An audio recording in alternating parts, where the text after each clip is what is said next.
भक्तों, तुलसी को जल देते समय बोलने चाहिए। यह 3 शब्द सभी मनोकामनाएं पूर्ण हो जाती हैं। आज के इस वीडियो में हम जानेंगे तुलसी को जल देते समय क्या बोलना चाहिए। एक बार की बात है, देवी सत्यभामा ने भगवान श्री कृष्ण से तुलसी को जल देने का महत्व पूछ लिया था। तब भगवान श्री कृष्ण ने उन्हें उसका महात्म्य सुना दिया था। आगे देवी सत्यभामा कहती हैं, हे स्वामी, आपने मुझे तुलसी को जल देने का महत्व तो बता दिया है, किंतु अब मेरे मन में यह जानने की जिज्ञासा हो रही है कि तुलसी को जल कैसे देना चाहिए।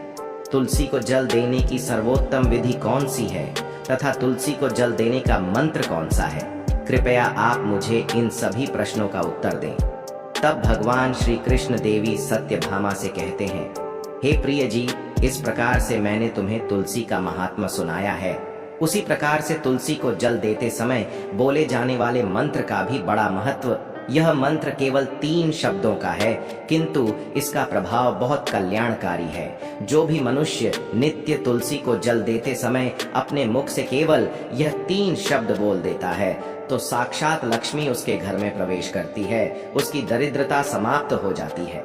लेकिन दोस्तों, अगर आप भी चाहते हैं कि आपके ऊपर और आपके पूरे परिवार के ऊपर माता लक्ष्मी का आशीर्वाद सदैव बना रहे, तो इस वीडियो को एक लाइक करें। मैं आपको तुलसी मंत्र का महात्मा सुनाने से पहले इसकी एक कथा सुनाता हूँ, जिसे सुनने मात्र से ही मनुष्य के सारे पाप नष्ट हो जाते हैं और 100 वर्षों तक तुलसी को जल चढ़ाने के बराबर पुण्य मिलता है।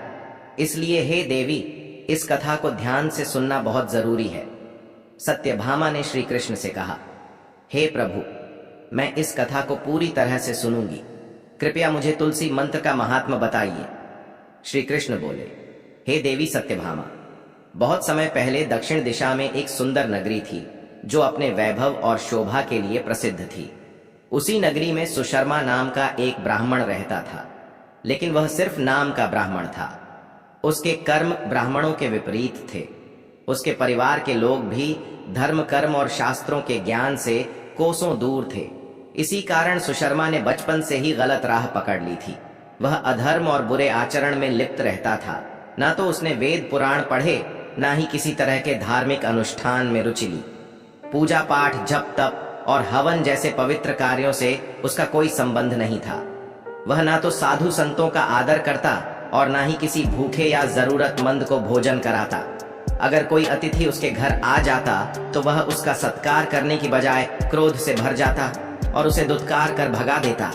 ना ही वह किसी को दान दक्षिणा देता, बल्कि जो भी मांगने आता उसे तिरस्कार से देखता और अपमानित करता। स्त्रियों के प्रति उसका आचरण भी अत्यंत निकृष्ट था। वह पराई स्त्रियों की ओर लालसा भरी दृष्टि से देखता और उन्हें प्रलोभन देकर अपने अधर्म के मार्ग पर ले जाने का प्रयत्न करता। सुशर्मा का दिन खेतों में काम करने और पत्ते बेचने में व्यतीत होता, परंतु रात्रि का समय उसके लिए वह वैश्याओं और मदिरा सेवन में डूब जाने का समय था।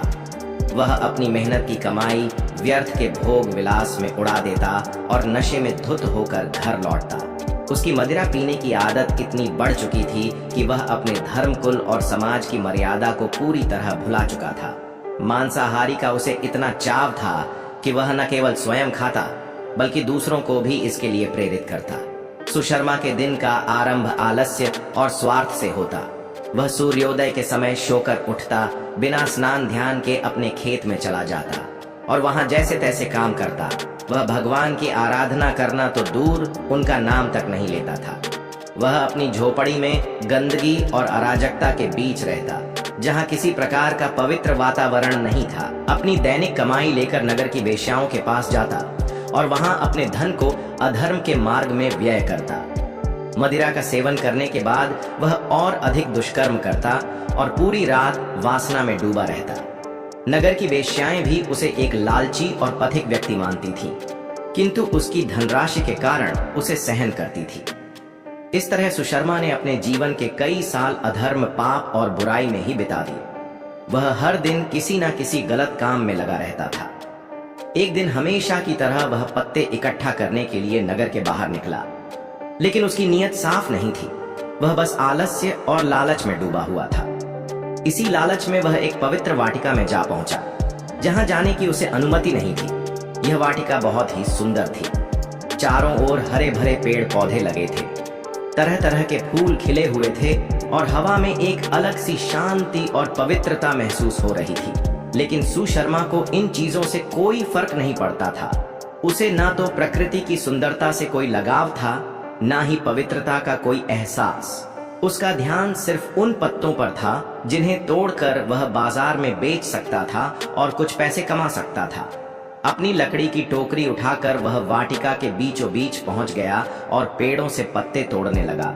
वह धड़ाधड़ पत्ते इकट्ठा कर ही रहा था कि अचानक कुछ ऐसा हुआ जिसने उसके प्राण संकट में डाल दिए।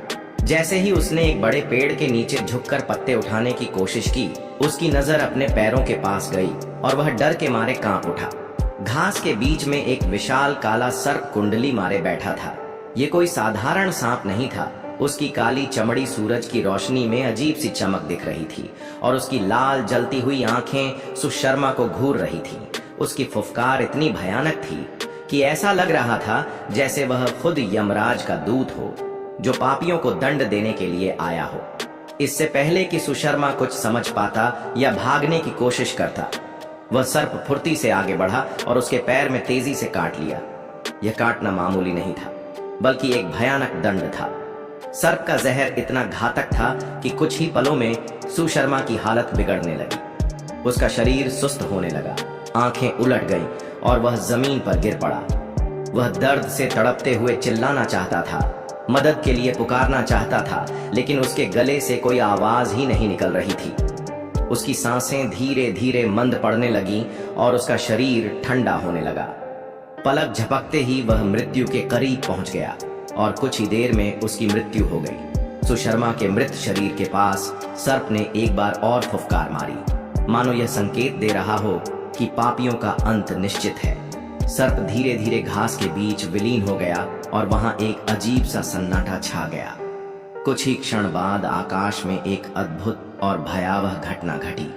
दो विशाल विकराल यमदूत प्रकट हुए। उनके शरीर काले बादलों जैसे थे और उनकी आंखें अंगारे की तरह जल रही थीं।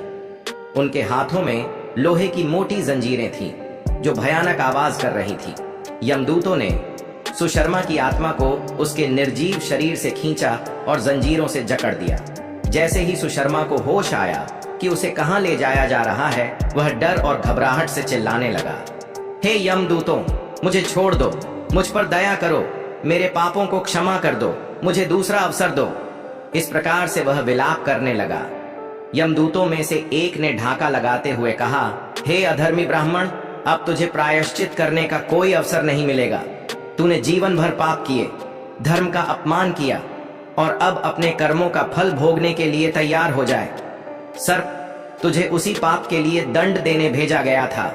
दूसरा यमदूत, जो और भी क्रोधित प्रतीत हो रहा था, बोला, तूने ब्राह्मण कुल का नाम कलंकित किया। तूने न धर्म का पालन किया, न भगवान का नाम लिया। तेरे जैसे पापियों के लिए यमराज ने घोर नरक तैयार किया है। अब तुझे वहीं ले जाया जाएगा जहां तू अनंत काल तक यातनाएं भोंगे। सुशर्मा उनकी बातों को सुनकर और जोर जोर से चिल्लाने लगा, मुझे छोड़ दो, मुझे एक बार और जीने का अवसर दो, मैं अब से धर्म के मार्ग पर चलूंगा। परंतु यमदूतों ने उसकी एक भी बात नहीं सुनी। उन्होंने सुशर्मा की आत्मा को अपनी जंजीरों में कसकर बांध लिया और उसे घसीटते हुए यमलोक की ओर ले जाने लगे। जब यम के दूत उस पापी ब्राह्मण सुशर्मा को लेकर यमलोक पहुंचे, यमलोक का दृश्य अत्यंत भयानक था। चारों ओर अंधकार, चीखें और यातनाओं का माहौल था। सुशर्मा की आत्मा को जंजीरों में जकड़कर यमदूत यमराज के दरबार में लाए। यमराज का विशाल दरबार गरिमा और न्याय का प्रतीक था। उनके सिंहासन के चारों ओर अग्नि की लपटें उठ रही थीं और उनके हाथ में धर्मदंड था, जो उनके न्याय का प्रतीक था। यमराज के पास चित्रगुप्त बैठे थे, जिनके सामने एक विशाल पुस्तक खुली हुई थी। यह पुस्तक वह थी जिसमें प्रत्येक जीव के जन्म से लेकर मृत्यु तक का लेखा जोखा लिखा जाता था। जैसे ही यमदूतों ने सुशर्मा को उनके सामने लाकर खड़ा किया, चित्रगुप्त ने अपनी पुस्तक की ओर देखा। चित्रगुप्त बोले, हे धर्मराज, यह ब्राह्मण मात्र नाम का ब्राह्मण है। इसने बचपन से लेकर मृत्यु तक कोई भी पुण्य कार्य नहीं किया। इसके जीवन में केवल पाप और अधर्म का समावेश रहा है। न केवल धर्म का पालन करने में असमर्थ था, बल्कि दूसरों के लिए भी बाधा बना और कुछ ही देर में उसकी मृत्यु हो गई।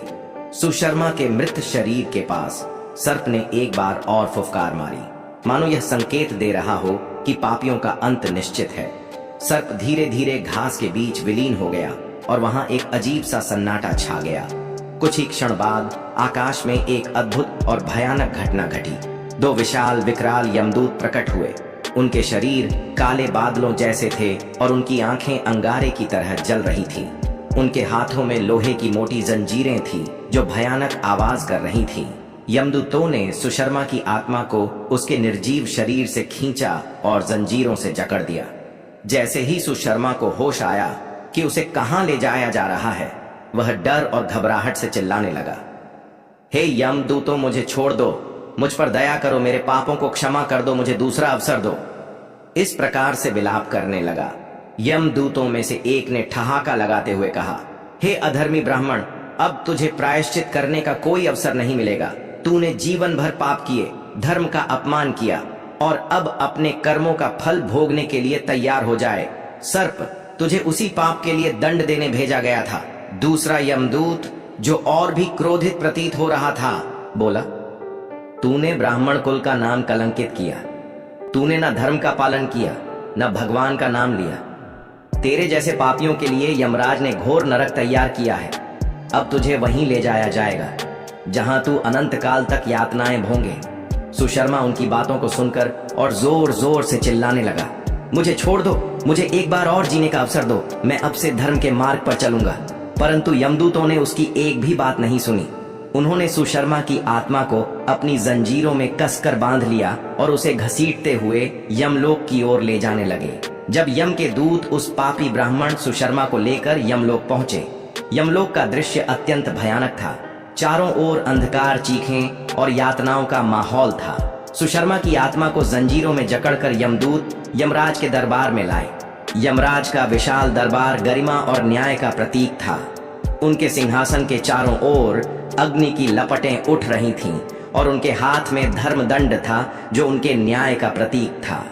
यमराज के पास चित्रगुप्त बैठे थे, जिनके सामने एक विशाल पुस्तक खुली हुई थी। यह पुस्तक वह थी जिसमें प्रत्येक जीव के जन्म से लेकर मृत्यु तक का लेखा जोखा लिखा जाता था। जैसे ही यमदूतों ने सुशर्मा को उनके सामने लाकर खड़ा किया, चित्रगुप्त ने अपनी पुस्तक की ओर देखा। चित्रगुप्त बोले, हे धर्मराज, यह ब्राह्मण मात्र नाम का ब्राह्मण है। इसने बचपन से लेकर मृत्यु तक कोई भी पुण्य कार्य नहीं किया। इसके जीवन में केवल पाप और अधर्म का समावेश रहा। यह न केवल धर्म का पालन करने में असमर्थ था, बल्कि दूसरों के लिए भी बाधा बना। इसने अतिथियों को अपमानित किया, पराई स्त्रियों पर आसक्ति रखी, मदिरा और मांस का सेवन किया और दान या धर्म का कोई कार्य नहीं किया। इसने अपने ब्राह्मण का घोर अपमान किया है। इसने ना तो भगवान का स्मरण किया, ना ही अपने कर्मों का कभी प्रायश्चित किया। यहाँ तक कि अपनी मृत्यु से पहले भी इसे पश्चाताप नहीं हुआ। यह व्यक्ति घोर पापों का बागी, इसके लिए नरक के द्वार खुले हैं। यह सुनकर यमराज ने अपनी गंभीर आवाज में कहा, हे दूतों, यह घोर पापी ब्राह्मण, जिसने न केवल अपने जीवन को कलंकित किया, बल्कि ब्राह्मण जाति की मर्यादा को भी नष्ट किया, अब अपने कर्मों का फल भोगे। इसे उठाकर नरक में ले जाओ और वहां की भयंकर अग्नि में धकेल दो। यह अनेक वर्षों तक यातनाएं भोगे और फिर इसे अगले जन्म में पशु योनि में भेजा जाएगा। यह अपने पापों का दंड भोगे। यमदूतों ने धर्मराज की आज्ञा का पालन किया। उन्होंने सुशर्मा की आत्मा को जंजीरों में कसकर खींचा और नरक की ओर ले जाने लगे। सुशर्मा भय और पीड़ा से चिल्लाने लगा, लेकिन यमदूतों ने उसकी एक भी नहीं सुनी। वे उसे घसीटते हुए नरक के द्वार पर लाए। नरक का दृश्य अत्यंत भयानक था। वहां चारों ओर धधकती हुई अग्नि थी और पापियों की चीखें आकाश को कंपा रही थीं। वहां की गंध और वातावरण ऐसा था कि किसी भी आत्मा को कांपने पर विवश कर दे। यमदूतों ने सुशर्मा को घसीटकर नरक की भयंकर अग्नि में धकेल दिया। जैसे ही सुशर्मा की आत्मा अग्नि में गिरी, वह भयानक पीड़ा से चिल्लाने लगी। नरक के दंड अत्यंत कठोर थे। उसे जलती हुई लोहे की जंजीरों से जकड़ लिया गया और बार बार भयंकर आग में झोंका जाने लगा। वहां के दंडाधिकारी उसके पापों के अनुसार उसे तरह तरह की यातनाएं देने लगे। कभी उसे तीखे कांटों पर चलाया जाता तो कभी उबलते हुए तेल की कड़ाही में डाल दिया जाता। वह हर क्षण असहनीय पीड़ा से गुजर रहा था। वर्षों तक उसकी आत्मा नरक में इन भयानक यातनाओं को सहती रही। वहां उसे उसके हर पाप का दंड मिला। उसने हर पल अपनी गलतियों पर पछताया, लेकिन अब पश्चाताप का कोई फायदा नहीं था। जब उसके सभी पापों का प्रायश्चित पूरा हो गया तो उसे अगले जन्म के लिए तैयार किया गया। यमराज ने चित्रगुप्त को आदेश दिया, इस पापी को पशु योनि में भेजा जाए। इसे एक बैल के रूप में जन्म मिलेगा, जहां यह अपने कर्मों का फल भोगे। इसका जीवन दुख और पीड़ा से भरा होगा।